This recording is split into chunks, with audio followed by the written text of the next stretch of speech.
Mare Gani Nduga Na Dada.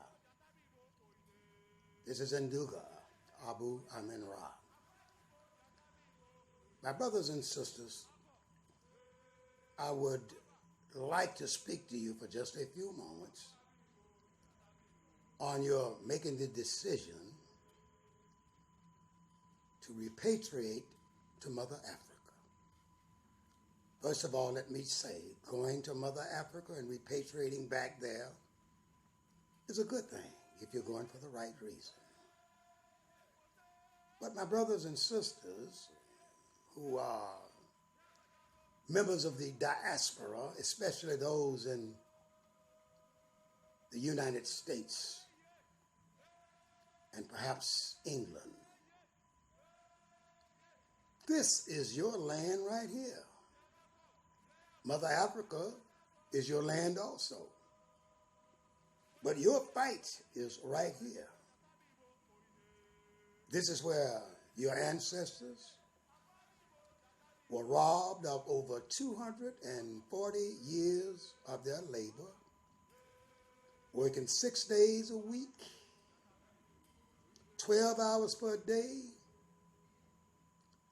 at least 350 days a year.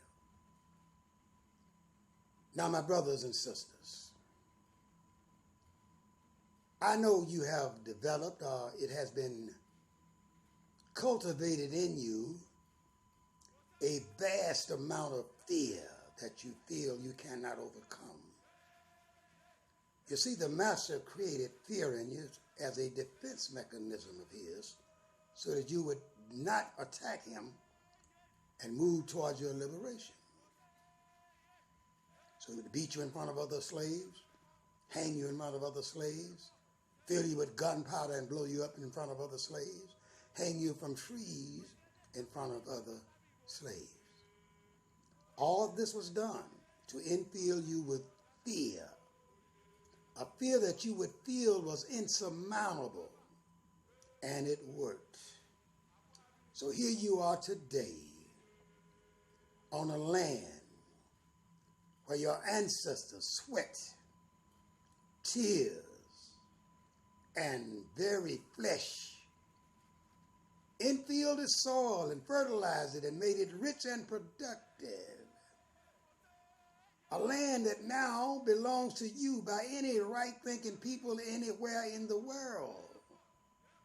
This is your land. Your people worked this land. Your people died in this land. Your people's flesh and tears and blood fertilized this soil. This is where your fight is. But my brothers and sisters, I understand because I feel the same way at times. You're so full of fear, you're hopeless. You think you cannot overcome your enemy, the Master. But my brothers and sisters, let me tell you something. The only thing the Master can do to you is the same thing you can do to him. He can kill you, and you can kill him. But you see, he's built this wall of fear between you and him, and you cannot overcome this wall. You do not understand that that fear that you feel is just a phantom of your imagination. And all you have to do is stand up and face it, and it will dissipate into nothingness. But instead, my brothers and sisters, you want to tuck your tails and repatriate back to Mother Africa out of fear, looking for a place you can hide from the wrath of your white enemy. But my brothers and sisters, there's nowhere on earth you can hide from him.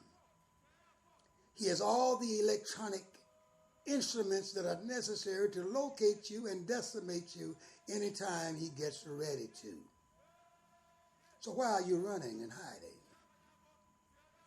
The logical thing to do, if you would do some critical thinking, is to stand on the hero within you and face your fears and defeat this enemy, liberate this land where we are, build our own army here to defend this land, which is now sovereign after we liberate it, and then proceed to liberate Mother Africa from her enemies, which are the Europeans and the Arabs. But first we must defeat the enemy where we are, right here. These people who hold us captive on the land they stole from a people that already occupied the land. I understand your fear. It's fear that's driving most of you back to Mother Africa. You're acting like a bunch of cowards. But my brothers and sisters, the only peace, the only liberation you're going to have is after you stand up, face your fears, and defeat this oppressor of yours. You can bring him down if you face him. Trust me. I know the fear you feel, the fear that makes you run like a scary cat back to Mother Africa. But my brothers and sisters, you can do Mother Africa more good by staying here, fighting this enemy here and defeating this enemy here, and let the African people, our brothers and our sisters, stay in Africa and defeat those Arabs and chase them back into the deserts from which they came. You see, my brothers and sisters, we must liberate Mother Africa, regain control of all of her resources that the rest of the world needs, and once again become the leaders of this world.